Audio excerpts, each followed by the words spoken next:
उद्धव जी महाराष्ट्र से। श्री हरिवंश। जी हरिवंश महाराज जी। महाराज जी, आप जी कहते हैं कि श्री जी ने हमें इस मार्ग में घसीटा है, उसी प्रकार श्री जी मुझ अधम को भी कब घसीटेंगी? मैं ऐसा क्या करूं कि श्री जी मुझे अपने मार्ग पे घसीटे? क्योंकि जब मैं श्री जी के आश्रित होके संसार और प्रार्थना, प्रभु से हम प्रार्थना, हमें प्रार्थना भी नहीं करनी पड़ी क्योंकि हमारा पीछे के जन्म से चलता रहा है। इसलिए कि जैसे होता है ना, कोई किसी को समझाए, कोई किसी को प्रेरित करे, फिर उसकी समझ में आवे कि जीवन का लक्ष्य भगवान की प्राप्ति है, फिर वो चले। ऐसा मेरे जीवन में कुछ नहीं था। स्कूल से आते तो आग लग जाती हृदय में, यार अम्मा हमारी नहीं, ये मरेंगी, पिता हमारे नहीं, ये मरेंगे, हमारा है कौन? ये पढ़ाई लिखाई करके क्या करेंगे? धन मिलेगा, धन का क्या करेंगे? भोग भोगेंगे, भोग के क्या करेंगे? मर जाएंगे। यार मतलब शांति कहाँ है, आनंद कहाँ है, कैसे जीवन का?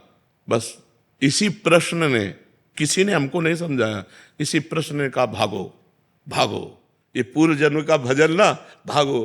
13 वर्ष की अवस्था में भगा दिया घर से और पूरे जीवन किसी का सहारा नहीं लिया, किसी व्यक्ति का सहारा नहीं लिया कि हम किसी साधु महात्मा का प्रगट में ऐसे साथ चलना, सा कभी किसी का नहीं। असंगो हम पुरुषा, तुम बोल रहे हो तो छुप के सुना और बात जो समझ में आई उसे जीवन में धारण किया, आगे बढ़े। हम किसी का संग नहीं किया, इसलिए संग नहीं किया कि कहीं हमारी जो वो किसी के संग से दब न जाए। क्योंकि आपका संग करें और आपका लक्ष्य है नहीं भगवान का, तो हम फंस सकते हैं। तो आप दूरी बना करके रखें और सदैव पूज्य पाद से उड़िया बाबा हमारे आदर्श रहे, उन्हीं के ही वचन, उन्हीं का जीवन। तो हमारी पूछो तो ये पूर्व जन्म का है, इस जन्म का नहीं है।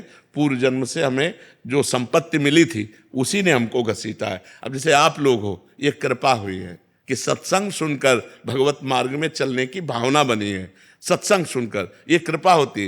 बिनु सत्संग विवेक न होई और राम कृपा बिनु सुलभ न सोई। बिना सत्संग के ज्ञान नहीं होता और बिना भगवान की कृपा के सत्संग नहीं मिलता।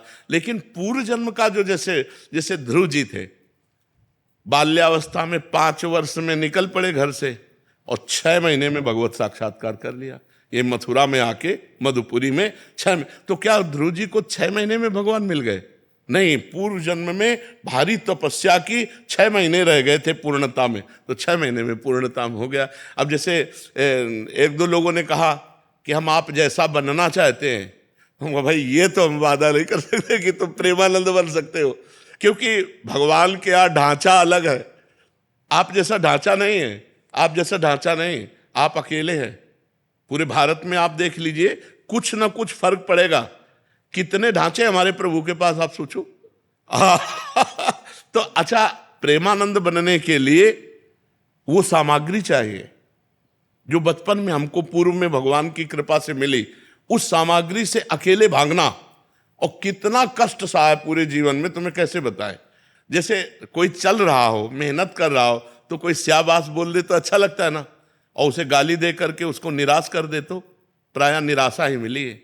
तब वो अंदर से, हाँ, तब वो पुष्टता आई एकमात्र भगवान का आश्रय लेकर। तो सत्संग सुनो, नाम जप करो और भगवान से प्रार्थना करो, तो वो तुम्हारे जीवन की डोर अपने हाथ में ले ले। अब जैसे हमारे जीवन का है, अब हमें न बुरे से कोई न भले से कोई, जैसे चलाओ बस अपना। ऐसे हो गया कि जैसे ड्राइवर बैठा है और वो कहाँ ले जाएगा, कैसे ले जाएगा, बिल्कुल अपने चुपचाप बैठे। क्या बुलवा रहे हैं वो सुन रहा हूँ, क्या करवा रहे हैं वो देख रहा हूँ, कहाँ ले जा रहे हैं, क्या क्या हो रहा है, ये उनका खेल। ये भागवती ज्ञान है। ये मतलब पढ़ा लिखा ज्ञान नहीं, ये भगवान अंदर से हमारे, जैसे अर्जुन के रथ में भगवान बैठ गए, ऐसे प्रेमानंद के हृदय में भगवान बैठ गए और वो डोरी पकड़ के चला रहे। अब दूसरों को लग रहा है प्रेमानंद कर रहे, और प्रेमानंद तो केवल बैठे, आगे भगवान सब कुछ कर रहे। करें करावें आप सब और जने बढ़ाई दे। तो प्रिया जी से प्रार्थना करो, वही अपने चरणारविंद में ले ले, बस यही सार बात है। और जैसे दोनों तरफ बैलेंस करके चलना, संसार और परमात्मा, बहुत मुश्किल। हाँ, है तो कठिन, पर बच्चा बाबागिरी भी बहुत कठिन है, बहुत कठिन। अच्छा, 1-2 महीना ब्रह्मचर्य रह लो, खुली बातें कह रहा हूं। 1-2 महीना तुम्हें नियम दे दे कि 2 महीना ब्रह्मचर्य आप आराम से रह लोगे, कष्ट सह के, लेकिन आजीवन ब्रह्मचर्य रह जाओ। कितना आकर्षण है माया का। नाना प्रकार की भोग सामग्री मन तो है। 25 वर्ष जो जीवन कटा वो ऐसा जीवन था कि पूरे जीवन में कभी किसी रसोई में बैठ के भोजन नहीं किए, वृंदावन के सिवा कभी जीवन में नहीं कि आओ बाबा बैठो गरम गरम, नहीं। एक रोटी यहाँ से मिल गई, एक मिल गई, और वो भी मिली कि ना मिली गंगा किनारे। गंगा किनारे 10-10 किलोमीटर दूरी गांव है, अब गंगा किनारे ही चलना है। अब कई कई दिन हो जाते भोजन नहीं मिलता, बड़ा कष्टमय। ये कोई न समझे कि साधु का मार्ग बड़ा सरल मार्ग है। साधुता से पूरा जीवन निर्वाह करना हमें लगता है कलयुग है, बहुत संभल के चलना चाहिए। तो ये भगवान के आश्रित तो बाबा जी बनने की सोचना मत। हमें ऐसा लग रहा है ना कि हम किसी योग्य नहीं रह गए, चल ही नहीं पाते किसी भी मार्ग में। नहीं, पहले राधा राधा जपो, डट के जपो अंदर, फिर आगे बात करना। पहले राधा राधा। बाबागिरी बहुत कठिन है। हम कई बार कहा है एकांतिक में कि 50 साल से सही चल रहा है, 50 साल से, और 5 मिनट गलत हो गया, क्या समाज उसे क्षमा करेगी?